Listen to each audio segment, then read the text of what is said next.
खुलुमबाय आं सिबिरानि ब्रह्म नोंथांमोनखौ आंनि sbbodonews चेनेलाव गासैखौबो बरायबावनाय थाबाय नोंथांमोननि थाखाय आं गोदान मोनसे भिडिअ लानानै फैबावबाय अन्नानै भिडिअखौ जोबजासिम नायलांदो सेथि खोलोबनि आसाम विधानसभा बिसायख'थिया दिनैनिफ्राय जागायबाय गासै मोन 12 जिल्लाफोराव खुंजागोन गासै मोन 47 बियाबाव गुबुन गुबुन दोलोजों लोगोसे उदां बिजाथिफोर गासै सा 264 बिजाथिफोरा बिसायख'थिखौ गेलेगोन आरो सा 81,09,815 भटार्सफोरा भटखौ होगोन क'क्राझार जिल्लानि सिङाव 28 नं गसाइगाव आरो 25 नं सोनाब क'क्राझार विधानसभा बियाबाव बारग' एनडिएफबि गासै रन्जन दैमारि हान्जानिफ्राय लानानै बारग' एनडिएफबि सावरायग्रा धीरेन हान्जानि सोद्रोमाफोरजों लोगोसे माखासे गबिन्द ग्रुपनि सोद्रोमाफोरा थोंजोङै बिपिएफ हान्जाखौ मदद खालामनो ओंखारबोबाय गसाइगाव साब डिभिजननि सिङाव थानाय तिलिपारा बिपिएफ अफिस कमिउनिटि हलाव बारग' एनडिएफबि रन्जन दैमारि ग्रुपनि एसिस्टेन्ट जेनेरेल सेक्रेटारि दानसोरां नार्जारि बिथांजों लोगोसे बारग' एनडिएफबिनि सा 200निफ्राय 300सो सोद्रोमाफोरा क'अर्डिनेशन कमिटिनि जानानै आसाम विधानसभा बिसायख'थिखौ लानानै मोनसे सावरायमेल खुंदोंमोन बे सावरायमेलनिफ्रायनो बिथांमोनहा बिपिएफनि बिजाथि 28 नं गसाइगावआव माजेन्द्र नार्जारि आरो 25 नं सोनाब क'क्राझारनिफ्राय रबिराम नार्जारि बिथांमोनखौ मदद होगोन होननानै फोसावबाय बिथांमोनहा खौरांगिरिफोरनि गेजेरजों फोरमायथिनाय बायदिब्ला बिथांमोनहा बिटिआर गोरोबथानि दफाफोरखौ लानानै गोजोननाय मोनाखै आरो बिटिआर गोरोबथानि दफाफोरखौ नायबिजिरफिननांगौनि गोनांथि दं होननानैबो फोरमायथिदों इउपिपिएल हान्जाया काउन्सिलाव सोरखार दानायनि उनावबो बारग' एनडिएफबिफोरनि जिउ खुंनायनि राहा आरो बारग' एनडिएफबिफोरखौ लानानै जि गोरोबथा जादोंमोन बेखौबो मावफुङाखै होननानैबो फोरमायथिदों जिउ खुंनो थाखाय सोरखारा जि अनसुंथाइ होदों बेयावबो गोबां बारग' एनडिएफबिफोरनि दैदेनगिरि आरो सोद्रोमाफोरनि मुङानो थालांदों होननानैबो फोरमायथिदों बिथांमोनहा बेनि अनगायैबो बारग' एनडिएफबिनि सोद्रोमाफोरा बुंथिदों दि बिटिसिआव इउपिपिएलनि सोरखार फैनायनि उनाव गोबां रायजो राजाफोरानो गोजोननायखौ मोनाखै बेनिखायनो बिथांमोनहा बिपिएफ दोलोखौनो मदद होगोन होननानै फोरमायदों बेजों लोगोसेनो बिटिआर गोरोबथानि सिगां भारत सरकारजों बारग' एनडिएफबि एसनि दैदेनगिरिफोरा गोजोन गोरोबथानि सायाव सावरायलायनो थाखाय पिडिएमबि पिपल्स डेम'क्रेटिक मुभमेन्ट फर बरोलेण्ड आफाद मोनसे दानाय जादोंमोन बिटिआर गोरोबथानि उनाव बारग' एनडिएफबिफोरनि दफाफोर जेरै जिउ खुंनायनि राहा आरो माखासे जानो गोनां दफाफोरा मावफुंजायैयावनो बिटिआर गोरोबथाजों बारग' एनडिएफबिफोरनि गेजेराव गोजोन फैबाय होननानै पिडिएमबि आफादखौ सेफायनायनि सायावबो दुखु मोननाय फोरमायदों बिथांमोनहा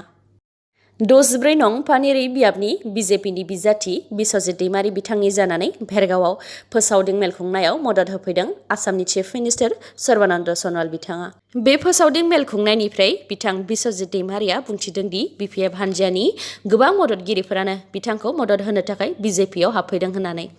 बेनि अनगायैबो बिथाङा बुंथिबावदों दि इउपिपिएल हान्जाया बिजेपि सोरखारजों बिटिआर गोरोबथा खालामनानै हाग्रायाव थानाय एनडिएफबिफोरखौ समाजाव लाबोदोंमोन नाथाय माखासे राजखान्थि दैदेनगिरिफ्रा राजखान्थि मुलाम्फानि थाखाय बिटिआर गोरोबथाया नंखाय एबा बारग' एनडिएफबिफोरनि गोलाव समनिफ्रायनो सोमावसारनाया ओरैनो थांगारबाय आरो बिटिआर गोरोबथानिफ्राय बारग' एनडिएफबिफोरा जेबो मोननो हायाखै बायदि बायदि बुंनायनि थाखायनो बारग' एनडिएफबिनि सोद्रोमाफोरा खुद्रिनानै हाग्रायाव थांफिनदों होननानैबो बुंथिदों बिथां बिस्वजित दैमारिया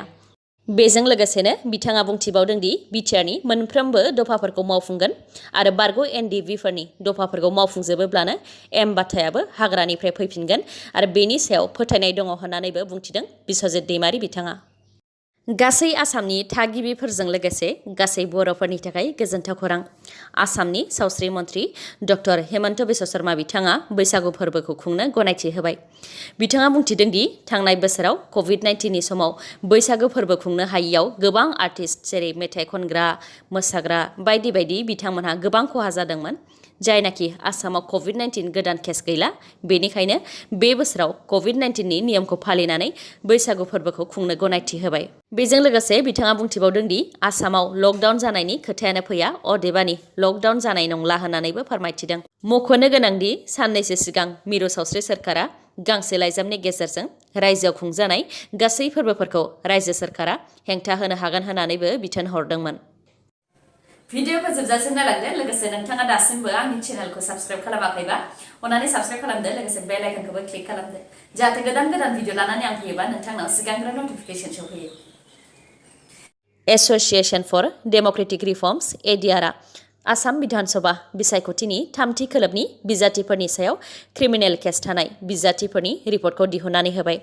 थामथि खोलोबनि बिसायख'थियाव सा 337 बिजाथिफोरा बिसायख'थिखौ गेलेगोन। बे सा 337 बिजाथिफोरा बिसायख'थिनि सिगां एफिडेविट जमा होनायनि सायावनो एडिआरआ रिपर्टखौ दिहुनदों। सा 337 बिजाथिफोरनि मादाव सा 60 बिजाथिफोरानो क्रिमिनेल रेकर्ड दङ आरो बेनि मादावनो सा 45 बिजाथिफोरा सिरियास क्रिमिनेल केस दङ। सा 60 बिजाथिफोरनि मादाव कंग्रेसनि सा 24 बिजाथिफोरनि मादाव सा 14 बिजाथिफोरनावनो क्रिमिनेल केस दङ। बिजेपिनि सा 20नि मादाव सा 5नाव क्रिमिनेल केस दङ। एआइएफडिएफनि सा 12 बिजाथिफोरनि मादाव सा 5नाव, बिपिएफनि सा 8 बिजाथिफोरनि मादाव सा 2नाव, जेडिइउनि सा 19 बिजाथिफोरनि मादाव सा 2 बिजाथिनाव क्रिमिनेल केस दङ आरो एजेपि आरो एजिपिनिफ्राय साफायै बिजाथिफोरनाव क्रिमिनेल केस दङ। बेनि अनगायैबो माखासे बिजाथिफोर मख'नो गोनांदि सा 60 बिजाथिफोरनि मादावनो सा 6 बिजाथिफोरनाव आइजोफोरनि हेंथायै क्रिमिनेल केस दङ आरो सा 3नाव मानसि बुथारनायनि केस दङ। आनजाद होनानै ओंखारनायनि उनावनो बिकम फाइनाल इयाराव फरायबाय थानाय फरायसुलि निकिता तमारखौ कलेजनि लांगोनायावनो गावथारनायनि गुबै दायनिगिरि तौसिफ आरो बिनि लोगो रेहानखौ जिउ जोबजासे जोबथेसालियाव थानायनि साजा फोसावबाय। बे जाथाया थांनाय 2020 मायथाइनि 26 अक्ट'बराव हारियानानि फरीदाबाद जिल्लानि बल्लभगढ़आव जादोंमोन। जाथाय जानायनि 5 दाननि उनावनो हारियानानि फरीदाबादनि मोनसे फास्ट ट्रेक कर्टनि गेजेरजों नायबिजिरनानै जाथायनि गुबै दायनिगिरि तौसिफ आरो बेनि लोगो रेहानखौ जिउ जोबजासे जोबथेसालियाव जोबनायनि साजा फोसावबाय। खौरांनि बायदिब्ला दायनिगिरि तौसिफआ निकिता तमारनाव जुलिनि थाखाय आखाइ बिदोंमोन, नाथाय निकिता तमारआ राजि जायाखैमोन। बेनि थाखायनो कलेजनि मोखांनिफ्रायनो नारा-नाथार गावनि गारियाव दैखांनानै लांनो नाजादोंमोन। नाथाय निकिता तमारआ थाङिलाय कलेजनि मोखाङावनो तौसिफआ निकिता तमारखौ गावथारनानै गालांदोंमोन आरो बे गासै जाथाया सीसीटीवी केमेरायाव सेबखांजादोंमोन। सीसीटीवी केमेरायाव सेबखांजानाय फुटेजनि सायाव नायबिजिरनायनि उनावनो दायनिगिरिखौ हमनो हादोंमोन आरो दा नायबिजिरनायनि गेजेरजों साजा फोसावबाय। ढेकियाजुलिनि 1 नं थाराइबारि गामियाव राजखान्थिखौ लानानै हिंसायारि जाथाय। खौरांनि बायदिब्ला माखासे बिजेपिनि मददगिरिफ्रा ढेकियाजुलिनि लावदांगियाव फोसावदिं मेल खुंदोंमोन, नाथाय ओनसोलनि माखासे सुबुंफोरा बिजेपिनि फोसावदिं मेल खुंनायखौ हेंथा होनानै बिजेपिनि मददगिरिफोरखौ बुनानै हरदोंमोन, जायनि थाखाय बिजेपिनि मददगिरिफ्रा 1 नं थाराइबारि गामिनि आन्द्रेस मोसाहारि बिथांनि फिसाज्ला जाक्रेस मोसाहारि बिथांखौ जाथायनि दायनिगिरि सन्देह खालामनानै हरनि 10 रिंगासोआव सा 40 निफ्राय 50सो बिजेपिनि मददगिरिफ्रा बिथांनि न'आव फैनानै बिथांनि बिसिजों लोगोसे बिमा आरो बिनानावखौ बुनानै थांनायजों लोगोसे न'-बां चेयारफोरखौबो बुफाय-बुसि खालामलांदों। न'खरनि सुबुंफोरा फोरमायथिनाय बायदिब्ला बिजेपिनि हेंथायै एरनानै होनानै रायजो राजाफोरखौ बुहोनायनि सन्देह लानानैनो बे इनायखौ मावफैदों होननानै फोरमायथिदों। लोगोसे जेबो फोरमान गैयालासे सन्देह खालामनानैनो बेबायदि इनाय खालामफैनायनि सायाव जोबोद दुखु मोननाय फोरमायदों न'खरनि सुबुंफोरा। जाथायनि सायाव दायनिगिरिफोरनि हेंथा ढेकियाजुलि पुलिस थानायाव एफआइआर होनाय जाबाय होननानैबो फोरमायथिदों बिथांमोनहा। बिसायख'थिनि समाव खनले सोलायनो हमदों राजखान्थि थासारिया। बिसायख'थिनि भट होनाया गेजेराव साननैसोल' समसै, बेयावनो 58 नं तामुलपुर बिधानसभा बिसायख'थियाव राजखान्थियारि सोलायनायखौ नुनो मोन्दों। बिटिसि बिसायख'थिनि समाव बिपिएफ दोलो नागारनानै बिजेपि दोलोआव हाबहैदोंमोन गोबां दैदेनगिरि आरो मावथिफोरा, नाथाय दा फिन बिधानसभा बिसायख'थिनि समाव बिपिएफ दोलोसिम हाबफैफिनदों बिजेपिआव थांनाय गोबां दैदेनगिरि आरो मावथिफोरा। बिथांमोनहा बिजेपि एंगारनानै फिन बिपिएफ हान्जायाव हाबफैफिननायनि सायाव खौरांगिरिफोरनि सिगाङाव बुंथिदों दि थांनाय बिटिसि बिसायख'थिनि सिगां बिपिएफ एंगारनानै बिजेपिजों आखाइ हमदोंमोन आरो बिजेपिनि जानानै गोबां खामानि मावदोंमोन आरो बिनि मोजां फिथाइबो मोननो हादोंमोन। नाथाय मोजां फिथाइ मोननायनि उनावबो बिधानसभा बिसायख'थियाव बिजेपिआ तामुलपुर बियाबनिफ्राय बिजाथि मोननो हायाखै। गुबुन बियाबाव बिजेपि इउपिपिएल जेरैबायदि फ्रेन्डलि गेलेदोंमोन बेबायदि गेलेनोबो खाबु मोनाखै, जायनि थाखाय तामुलपुर बियाबाव बिजेपिनि जेबो इयुनखौ नुहुराखै होननानै फोरमायथिदों बिथांमोनहा। बेजों लोगोसेनो तामुलपुर बियाबनिफ्राय बिपिएफनि बिजाथि रामदास बसुमतारी बिथांखौनो देरहागोनखौ रोखा नुहुरनानै बिजेपि एंगारनानै बिपिएफ हान्जायावनो हाबफैफिनदों होननानैबो फोरमायदों बिथांमोनहा। मख'नो गोनांदि 58 नं तामुलपुर बियाबनिफ्राय बिजेपिनिफ्राय इमानुएल मोसाहारि बिथाङा टिकेट मोनजानो लुबैदोंमोन आरो बिथाङाबो बिटिसि बिसायख'थिनि सिगां बिपिएफ एंगारनानै बिजेपि हान्जायाव आखाइ हमहैदोंमोन।